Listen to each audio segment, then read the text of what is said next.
kitambo kabla ya kuenda mbinguni. Kwa Pasaka ile ya mwisho, Yesu kawaambia wanafunzi wake wale mkate mwili wake na wanywe kikombe damu yake.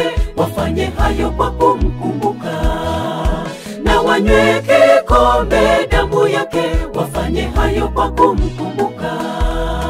Muda si kitambo kabla ya kuenda mbinguni. Kwa Pasaka ile ya mwisho, Yesu kawaambia wanafunzi wake wale mkate mwili wake na wanywe kikombe damu yake.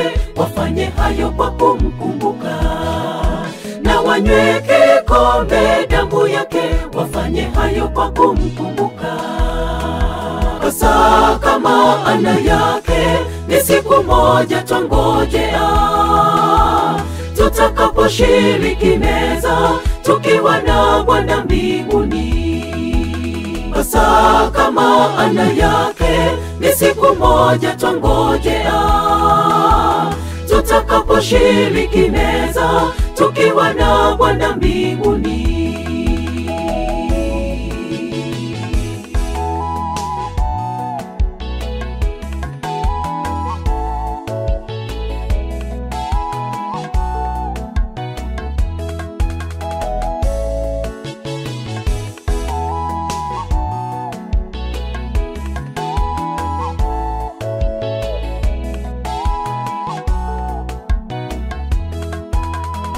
Tunaposhiriki Pasaka wa Kristo, twayafuata maagizo ya Bwana kwa kunyenyekea kwa wenzetu na kushiriki pamoja na kuungama dhambi zetu na kukumbuka ukombozi wetu. Na kuungama dhambi zetu na kukumbuka ukombozi wetu. Tunaposhiriki Pasaka wa Kristo, twayafuata maagizo ya Bwana kwa kunyenyekea kwa wenzetu na kushiriki pamoja na kuungama dhambi zetu na kukumbuka ukombozi wetu. Na kuungama dhambi zetu na kukumbuka ukombozi wetu. Pasaka maana yake ni siku moja twangojea, tutakaposhiriki meza tukiwa na Bwana mbinguni. Pasaka maana yake ni siku moja twangojea, tutakaposhiriki meza tukiwa na Bwana mbinguni.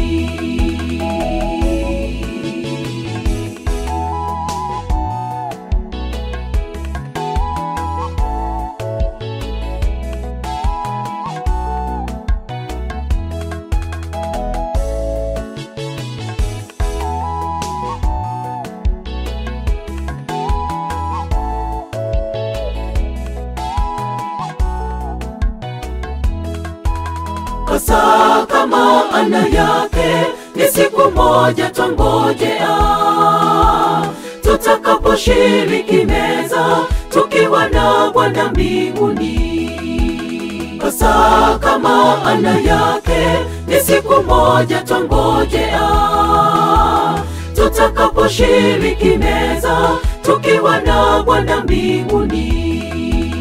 Pasaka maana yake ni siku moja twangojea, tutakaposhiriki meza tukiwa na Bwana mbinguni.